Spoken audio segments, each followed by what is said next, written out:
Movie के start में हमें एक सेलेस्टियल दिखाया जाता है और इनको आसमानी एलियंस भी कहा जाता था और इनका नाम एरिशियम था, जिसने सबसे पहले सन को बनाया और फिर यूनिवर्स को बनाया, जहां से लाइट शुरू हुई और हमारी अर्थ ग्रो कर गई। लेकिन तभी डीप स्पेस से कुछ अजीब किस्म के डिवियंस निकल कर आए, जिन्हें अजीब क्रिएचर्स भी कहा जाता था, जो अर्थ पर आकर इंसानों और जानवरों को खाकर अपना पेट भरा करते थे। इस मूवी में हमें सबसे पहले 7000 साल पहले का सीन दिखाया जाता है। यहाँ पर हम कुछ प्राचीन लोगों को देखते हैं जो मछलियाँ पकड़ रहे थे। तभी उन पर वही अजीब किस्म का क्रिएचर पानी से निकलकर अटैक कर देता है। वो डेविड इंसानों का शिकार किया करते थे, अब वो उस आदमी को खाकर उस बच्चे की तरफ बढ़ता है। तभी वहाँ पर एक इटर्नल अर्थ पर आ जाता है, जिसको एरिशियम ने अर्थ पर भेजा था ताकि वो अर्थ पर जाकर लोगों को इन डेविएंट से बचा सके। इक्रिस एक बहुत ही पावरफुल इटर्नल था। वो अपनी आंखों से लेजर लाइट निकालकर इन अजीब क्रिएचर्स को मार सकता था और साथ ही वो हवा में भी उड़ सकता था। अब इक्रिस वहाँ पर जब एक क्रिएचर को मारता है, तभी वहाँ पर और भी बहुत सारे क्रिएचर्स आ जाते हैं। फिर वहाँ अर्थ पर सभी इटर्नल्स आ जाते हैं और वो सभी उन अजीब क्रिएचर्स को मार देते हैं। अब इंसान वहाँ पर इटर्नल्स को देखकर डरने लगे थे। तभी वहाँ पर एक इटर्नल सभी इंसानों के माइंड को कंट्रोल कर लेता है। इसका नाम ड्रॉइक होता है। इसके पास ये एबिलिटी थी कि ये इंसानों के माइंड को कंट्रोल कर सकता था और अपनी तरह से मैनेज कर सकता था। और फिर इटर्नल्स इंसानों से दोस्ती का हाथ बढ़ाते हैं। इसके बाद वो अर्थ पर ही इंसानों के साथ रहने लगे थे। अब इटर्नल्स इंसानों के साथ रहने लगे थे और इनकी टेक्नोलॉजी को भी आगे बढ़ाने में मदद कर रहे थे। वो लोग आपस में भी बहुत ज्यादा लड़ा करते थे, मगर ड्रॉइक कभी कभी उनके माइंड को कंट्रोल कर उनको लड़ने से रोक लेता था। मगर सभी इटर्नल्स की लीडर अजैक उसको ऐसा करने से रोक लेती है, क्योंकि सेलेस्टियल्स के लीडर ने इन सब को इंसानों को बचाने और उनकी आबादी को आगे बढ़ाने के लिए भेजा था और इसके अलावा किसी और चीज में शामिल होने के लिए मना किया था। लेकिन ड्रॉइक उसकी बातों को नहीं मानता। अब अजैक ड्रॉइक की बातें सुनकर ये बोलती है कि आज से तुम सब इटर्नल्स आजाद हो। वो उनसे कहती है कि तुम्हें जहाँ जाना है तुम जा सकते हो और तुम अपनी मर्जी के मुताबिक जिंदगी गुजार सकते हो। अब सब लोग इस शहर को छोड़ देते हैं। इसके बाद हमें प्रेजेंट का सीन दिखाया जाता है, जहाँ पर इटर्नल्स को इस दुनिया में आए हुए 7000 साल हो चुके थे, मगर अभी भी किसी इटर्नल की एज ज्यादा नहीं हुई थी। तभी हम एक इटर्नल सर्सी को देखते हैं, जो बच्चों को स्कूल में पढ़ाया करती थी। उसके लेट होने की वजह से उसका फ्रेंड उन सब बच्चों को संभाल रहा था। तभी वहाँ पर सर्सी आ जाती है। वो अपने फ्रेंड से शुक्रिया बोलती है कि उसने इतनी देर तक बच्चों को मैनेज किया। अब जैसे ही सर्सी का फ्रेंड यहाँ से चला जाता है, उसके जाने के बाद वहाँ पर अर्थक्वेक आ जाता है। तभी वहाँ पर बना हुआ एक स्टैचू सर्सी के एक स्टूडेंट के ऊपर गिरने वाला था, मगर सर्सी अपनी पावर से उस स्टैचू को रेत में बदल देती है, क्योंकि सर्सी के पास ये एबिलिटी थी। वो किसी भी मेटल की चीज को सैंड में बदल सकती थी। अब रात को सर्सी अपने फ्रेंड के साथ एक क्लब में जाती है। वहाँ पर हम एक और इटर्नल स्प्राइट को देखते हैं, जिसके पास ये एबिलिटी थी। वो किसी के भी रूप में आसानी से आ सकती थी, लेकिन स्प्राइट की बॉडी को जो भी टच करता था, उसकी बॉडी से लाइट्स निकलने लगती थी, जिसकी वजह से स्प्राइट 7000 साल तक सिंगल ही थी। हम देखते हैं कि क्लब में सर्सी अपने फ्रेंड का बर्थडे सेलिब्रेट कर रही थी। सर्सी के फ्रेंड को उसके बारे में कुछ बातें मालूम थी, जैसे कि सर्सी एक जादूगर है और उसकी उम्र बहुत ज्यादा है। अब वो लोग रास्ते में बातें करते जा रहे थे, तभी वहाँ पर एक क्रिएचर आ जाता है और वो सर्सी के फ्रेंड पर अटैक करने लगता है। तभी सर्सी अपनी पावर से उस क्रिएचर के पाँव को जमीन में फ्रीज कर देती है। सर्सी का फ्रेंड उससे पूछता है कि मुझे बताओ ये क्या है। सर्सी उसे बताती है कि ये क्रिएचर्स हैं। उसका फ्रेंड सर्सी को बताता है कि ये क्रिएचर्स 2000 साल पहले खत्म हो गए थे, फिर ये कहाँ से बच गया।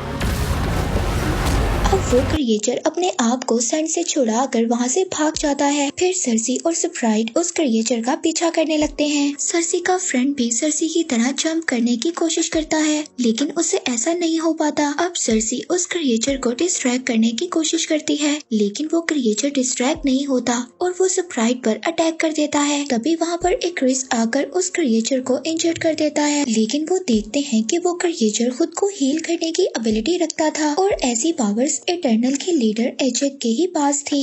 इक्रिस वापस से उस क्रिएचर पर अटैक करता है, लेकिन वो क्रिएचर वहाँ से भाग जाता है। अब यहाँ पर हमें ये भी पता चलता है कि इक्रिस ने सर्सी से 5000 साल पहले शादी की थी और फिर 2000 साल पहले इक्रिस सर्सी को छोड़कर चला भी गया था। सर्सी अपने फ्रेंड से ये कहती है कि अब मुझे जाना होगा, मेरी कुछ लोगों को हेल्प की जरूरत है, लेकिन उसका फ्रेंड उसको कहता है कि अगर तुम कोई सुपर हीरो हो तो अर्थ पर इतनी ज्यादा प्रॉब्लम्स आई, उस वक्त तुम कहाँ थे। सर्सी उसको कहती है कि हमें अर्थ पर सिर्फ क्रिएचर्स को मारने के लिए भेजा गया है और हमें कोई और काम करने की इजाजत नहीं दी गई थी सिवाय इस आबादी को बढ़ाने और अर्थ पर लोगों की टेक्नोलॉजी को इंक्रीज करने में। तीनों एजेक से मिलने जाते हैं ताकि वो जाकर अपने लीडर को बता सके कि क्रिएचर्स दोबारा से अर्थ पर आ गए हैं और इस बार वो बहुत ज्यादा पावरफुल हैं। और जब वो एजेक के पास पहुंचते हैं तो उनको पता चलता है कि एजेक मर चुकी है और ये अर्थ पर पहली बार हुआ था कि किसी इटर्नल की डेथ हुई थी। वो लोग समझ जाते हैं कि एजेक को उसी क्रिएचर ने मारा है जिसने पहले भी उन लोगों पर अटैक किया था और उस क्रिएचर ने एजेक को मारकर उसकी सारी पावर्स ले ली हैं। हम देखते हैं कि एजेक के गले से एक पावरफुल स्टोन निकलता है और वो स्टोन सर्सी की बॉडी के अंदर चला जाता है, यानी कि एजेक ने मरने के बाद सर्सी को इटर्नल्स का लीडर चुना था। अब सर्सी एरिशियम से बातें कर सकती थी।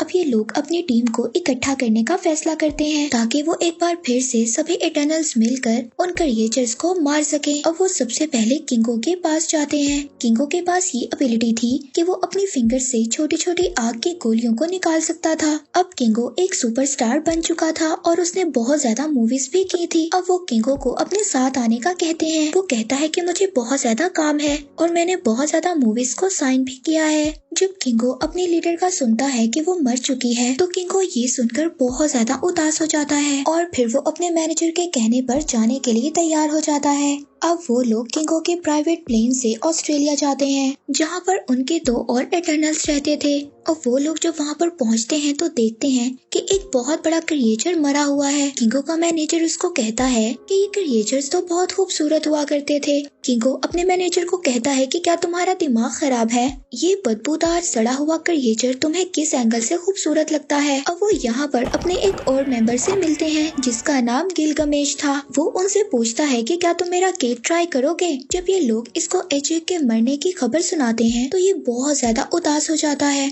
और इसके हाथ से बना हुआ केक भी गिर जाता है। फिर वो लोग अपनी एक और मेंबर ठीना के पास जाते हैं जो एक दरख्त के नीचे बैठी कुछ ड्राइंग कर रही थी। दरअसल ठीना को एक दौरा पड़ता था और जब उसको ऐसा होता था तो वो किसी पर भी अटैक कर देती थी और 7000 साल से गिलगमेश ही ठीना के साथ रहता था और ठीना के पास ऐसी एबिलिटी थी कि वो अपने हाथों से एक पावरफुल वेपन निकालकर अटैक कर सकती थी। और जब ठीना उन पर अटैक करने लगती है तो स्प्राइट वहाँ के माहौल को चेंज कर देती है और उसको ये बात याद दिलवाने की कोशिश करती है कि वो कौन लोग हैं और उनका मकसद क्या है। फिर जब गिलगमेश ठीना को समझाता है तो वो नॉर्मल हो जाती है। इसके बाद फिर सब लोग मिलकर वहाँ पर खाना खाते हैं। फिर सर्सी उठकर वहाँ पर उस जगह पर जाती है जहाँ पर ठीना बैठी ड्राइंग कर रही थी। वो उसकी ड्राइंग को देखती है और अपने लीडर से कांटेक्ट करने की कोशिश करती है और फिर उसकी सोल अपने किंग लीडर के पास पहुँच जाती है। वो वहाँ जाकर अपने किंग लीडर को बताती है कि क्रिएचर्स दोबारा अर्थ पर आ गए हैं और उन्होंने एजेक को मारकर उसकी ताकत को भी चुरा लिया है और अर्थ पर भी बहुत ज्यादा चीजें अजीब हो रही हैं। जिस पर एरिशियम उनका लीडर उसको बताता है कि ये एक एमरजेंस की निशानी है। सर्सी उससे पूछती है कि एमरजेंस क्या होता है। वो सर्सी से कहता है कि अब वक्त आ गया है तुम लोगों को तुम्हारे असल मकसद के बारे में बताया जाए। दरअसल तुम लोगों को अर्थ पर क्रिएचर्स को मारने के लिए भेजा गया था और मैंने कई हजार साल पहले एक बीज अर्थ पर भी बोया था और उस बीज को बड़ा होने में अरबों सालों और इंसानों की एनर्जी चाहिए थी। लेकिन जब मैंने इंसानों और जानवरों को बनाया तो मुझसे एक गलती हो गई और उस गलती से वो अजीब डेविंट क्रिएचर्स पैदा हुए जो अर्थ पर लोगों की आबादी को खा कर खत्म कर रहे थे। तब मैंने तुम्हें और तुम्हारे जैसे बहुत ज्यादा इटर्नल्स को बनाया ताकि तुम्हारे जरिए मैं उन डेविंट्स क्रिएचर को मार सकूं। सर्सी उनसे पूछती है कि क्या ये बात एजेक को पता थी। यहाँ पर वो सर्सी को ये भी बताते हैं कि तुमने और एजेक ने कई बार सेलेस्टियल को अर्थ पर पैदा होने में मदद की है। तो सर्सी उनसे कहती है कि ये सब बातें बातें मुझे क्यों नहीं याद। वो उसको कहते हैं कि मैं हर बार तुम्हारी यादों को इरेज कर देता हूँ, इसीलिए तुम्हें कुछ भी नहीं याद। यहाँ पर एक और बात भी हमें पता चलती है, जो टीना को ड्रीम्स आते थे वो उसकी पुरानी यादें थी जो अभी तक मुकम्मल तौर पर इरेज नहीं हुई थी। अब सरसी दोबारा अर्थ पर आ जाती है और ये सब बातें अपने बाकी टीम मेंबर्स को भी बताती है। ये बातें सुनकर वो सभी लोग शॉक्ड हो जाते हैं। सरसी उन सब से कहती है कि हमें इंसानों को बचाना होगा और इस इमरजेंसी को होने से रोकना होगा, नहीं तो इसकी वजह से सारे इंसान मारे जाएंगे। तभी इक्रिस कहता है कि हमें बाकी लोगों को भी ढूंढने जाना होगा और फिर सब लोग जब हम मिल जाएंगे तो ये फैसला करेंगे कि हमें आगे क्या करना होगा। अब वो लोग अमेज़न के जंगलों में जाते हैं जहाँ पर ड्रूइग रहता था। अब वो जाकर ड्रूइग को सारी बातें बताते हैं, मगर ड्रूइग उनके साथ जाने के लिए तैयार नहीं था। अब वहाँ पर बहुत सारे क्रिएचर्स उन पर अटैक कर देते हैं। वहाँ पर किंगो अपनी एबिलिटी से अपने फिंगर से फायर करता है। स्प्राइट किंगो के मैनेजर को बचाने की कोशिश करती है। अभी क्रिस वहाँ पर एक क्रिएचर से मुकाबला करता है। तभी वो क्रिएचर एक क्रिस को नीचे गिरा देता है और उसकी पावर्स लेने की कोशिश करता है, लेकिन वहाँ पर तभी गिलगमेश आ जाता है और अपने हाथों से एक जोरदार पंच मारता है। गिलगमेश के पास ये एबिलिटी थी कि वो अपने हाथों को एक बहुत ही मजबूत हथौड़े के तौर पर इस्तेमाल कर सकता था। जब सरसी पर एक क्रिएचर अटैक करने की कोशिश करता है, तभी सरसी उस क्रिएचर को एक ट्री में बदल देती है। दूसरी तरफ ये क्रिएचर्स जब टीना पर अटैक करते हैं तो गिलगमेश आकर टीना को बचा लेता है, लेकिन वो क्रिएचर्स का लीडर गिलगमेश को मारकर उसकी पावर्स को अपने अंदर ट्रांसफर कर लेता है। जैसे ही वो गिलगमेश की पावर्स को अपने अंदर ट्रांसफर करता है, वो इंसानों की तरह बॉडी शेप में आ जाता है और वो उस इमरजेंसी को भी समझ जाता है। इसके बाद गिलगमेश मर जाता है। वो जाते हुए टीना को ये बात कहता है कि मुझे याद रखना। इसके बाद सरसी और एक्रिस अपने एक और मेंबर फेस्टोस के पास जाते हैं। फेस्टोस उनको कहता है कि मैं अपनी फैमिली के साथ रहता हूँ और मैं तुम्हारे साथ नहीं आ सकता, लेकिन फिर वो जल्द ही मान जाता है और उनके साथ जाने के लिए तैयार हो जाता है। अब सभी इटर्नल्स मिलकर इराक जाते हैं। वहाँ पर 7000 साल से उनकी स्पेसशिप जमीन के अंदर थी। जब वो लोग अपनी स्पेसशिप के अंदर जाते हैं तो वहाँ पर मक्कारी पहले से ही मौजूद थी। मक्कारी उनकी वो मेंबर थी जो बोल नहीं सकती थी, लेकिन बिजली से ज्यादा तेज दौड़ सकती थी। फिर फेस्टोस वहाँ पर एक ऐसी टेक्नोलॉजी बनाता है जो सभी इटर्नल्स अपनी पावर्स को यूज कर उस इमरजेंसी को रोक सकें। वो उनको कहता है कि अगर क्रिएचर्स हमारी पावर्स को यूज कर सकते हैं तो हम भी सभी अपनी पावर्स को इकट्ठे इस्तेमाल कर सकते हैं। फेस्टोस के पास ये एबिलिटी थी। वो एक बहुत ही ज़हीन इंजीनियर था जिसने इंसानों की टेक्नोलॉजी को आगे बढ़ाने में मदद की थी। अब वहाँ पर सरसी ने जो लॉकेट में स्टोन पहना हुआ था वो चमकने लगता है। इस बात से सरसी को एहसास होता है कि इमरजेंसी होने वाला है। फेस्टोस मक्कारी से कहता है कि तुम जाकर पता करो कि इमरजेंसी कहाँ पर होने वाला है। अब मक्कारी पूरे अर्थ पर घूमकर इमरजेंसी का पता लगा लेती है कि इमरजेंसी कहाँ पर है। तभी वहाँ पर इक्रिस फेस्टोस की टेक्नोलॉजी मशीन को तोड़ देता है। इससे ये बात पता चलती है कि इक्रिस ने ही एजेक को मारा था। एजेक भी यही चाहती थी कि ये इमरजेंसी रुक जाए क्योंकि वो भी इंसानों को पसंद करने लगी थी। इक्रिस ने इसीलिए एजेक को भी मार दिया था। जब एजेक ने इक्रिस को ये बात बताई थी कि इमरजेंसी होने वाला है और हमें सभी इटर्नल्स को इकट्ठा करके उनको बताना होगा, तब इक्रिस ने एजेक को उन क्रिएचर्स के आगे फेंक दिया था। उन क्रिएचर्स ने एजेक को मारकर उसकी पावर्स को ले लिया था। जब एजेक मर गई थी तो इक्रिस दोबारा से उसको उसके घर में छोड़ देता है। इक्रिस से जब ये लोग वजह पूछते हैं तो वो उनको बताता है कि मेरी जिंदगी दी हुई एरिशम की है और अगर तुम लोगों को भी मुझे मारना पड़ा तो मैं तुम्हें मार दूंगा। और ये सब कहकर इक्रिस वहाँ से चला जाता है और उसके साथ स्प्राइट भी चली जाती है। अब किंगो भी वहाँ से जाने वाला था। वो कहता है कि इक्रिस की हेल्प के बिना हम कुछ भी नहीं कर सकते और किंगो भी ये सब कहकर वहाँ से चला जाता है। अब उन तीनों के वहाँ से जाने के बाद और बाकी जो इटर्नल्स वहाँ पर बचे थे उनकी पावर्स काफी नहीं थी इमरजेंसी को रोकने के लिए। तभी फेस्टोस सरसी से कहता है कि जो तुम्हारे अंदर पावर्स हैं वो तुम्हें और एरिशम को साथ में जोड़ सकती हैं। वो कहता है कि हम एक यूनी बैंड बना सकते हैं